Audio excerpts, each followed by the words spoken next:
ఎంత దార్శనిక శ్రేష్ఠుణ్ణైనా ధర్మాచరణం నాకు కర్తవ్యమైన ఆచార్య శంకరులు అనుకున్నారు.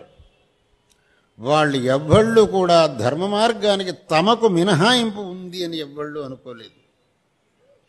అటువంటప్పుడు ఇక మనమంతా ఏ రీతిగా ఉండాలి? మనకు ఇంకొక దుర్దైవం ఏం వచ్చింది అని అంటే, పాశ్చాత్యుల అంధానుకరణం అనేటటువంటిది మన వాళ్లలో వస్తున్నది. గుడ్డిగా పాశ్చాత్యుల్ని అనుకరించడం అని. ఆ పాశ్చాత్యుల్లాగా నేనుంటే నేను పెద్ద మనిషిని అవుతాను, గొప్పవాడిని అవుతాను అనే ఒక భ్రమ మన వాళ్లకు వస్తున్నది. అది చాలా పొరపాటు. పాశ్చాత్యుల్ని మనం ఎన్నడూ అనుకరించకూడదు. వాళ్ళ సంస్కృతి వాళ్లకు, వాళ్ళ రీతి వాళ్లకు. అది మనకు అనుకరణీయం కాదు. అది తప్పా సరే అనేటటువంటి విమర్శ మనకు అక్కర్లేదు. కానీ అది మనకు అనుకరణీయం కాదు. మనం ఏ పరంపరలో వచ్చామో, ఏ ధర్మ మార్గంలో వచ్చామో అదే మనకు అనుకరణీయం. కానీ అన్యులది మనకు అనుకరణీయం కాదు. అది ఎప్పుడు అనుకరణీయం అవుతుంది అనంటే, మనకు వచ్చినటువంటి ధర్మ మార్గం మనకు శ్రేయస్ప్రదం కాకపోతే, వాళ్ళ యొక్క ధర్మం మనకు శ్రేయస్ప్రదం అనడానికి ఏమన్నా ప్రమాణం ఉంటే అప్పుడు వాళ్ళది మనకు అనుకరణీయమవుతుంది. వాళ్ళది మనకు శ్రేయస్ప్రదం అనటానికి ప్రమాణం లేదు, మన యొక్క ధర్మం మనకు శ్రేయస్ప్రదం కాదు అనటానికి ప్రమాణం లేదు. అన్నప్పుడు మనం ఎందుకు అన్యధర్మాన్ని అనుసరించాలి? సర్వథా మనకు అది అనుకరణీయం కాదు.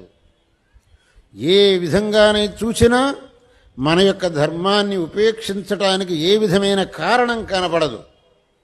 అందువల్ల మనం పాశ్చాత్యుల అంధానుకరణం మనకు పనికిరాదు. కొంతమందికి విద్యాభ్యాసానికి విదేశాలకు వెళ్ళవలసిన ఆవశ్యకత వస్తుంది. వెళ్ళండి, వెళ్ళొద్దు అని మేము చెప్పలేదు. విద్య అనేది ఎక్కడైనా గ్రహించవచ్చు. కానీ అక్కడికి వెళ్ళినంత మాత్రంతో అక్కడి ఆచార వ్యవహారాలే సరి అనే భావన మాత్రం రాకూడదు. మనం కేవలం విద్యాభ్యాసానికి మాత్రం వెళుతున్నాం, కానీ అక్కడి ఆచార వ్యవహారాలను అనుకరించడానికి మనం వెళ్ళటం లేదు అనే భావన మన యువ తరంలో, మన యువకుల మనస్సుల్లో రావాలి. విద్యాభ్యాసం వరకే అక్కడ మన పని, కానీ ఇంకా ఏది అక్కడిది మనకు అక్కర్లేదు. నేను ముందరనే చెప్పినట్టు వాళ్ళ ఆచార వ్యవహారాలను విమర్శించడం మా పని కాదు. మనకు అది అనవసరమని మాత్రం మనం చెప్పడం. ఎందుకు అనంటే, మన యొక్క ధర్మం అత్యంతమైనటువంటి ప్రామాణికమైనటువంటిది, పరమశ్రేయస్ప్రదంగా సకల శాస్త్రములలో ప్రతిపాదించబడినటువంటిది, మన పూర్వులచే స్వయం ఆచరించబడినటువంటిది. ఏ మహాత్ముల యొక్క పరంపరలో మనం వచ్చామో, ఎటువంటి మహాపురుషుల్ని మనం మా తండ్రి తాతలు ముత్తాతలు అని చెప్పుకుంటున్నామో, వాళ్ళు అనుసరించినటువంటి ఈ ధర్మమే మనకు అనుకరణీయం, కానీ వేరేది కాదు.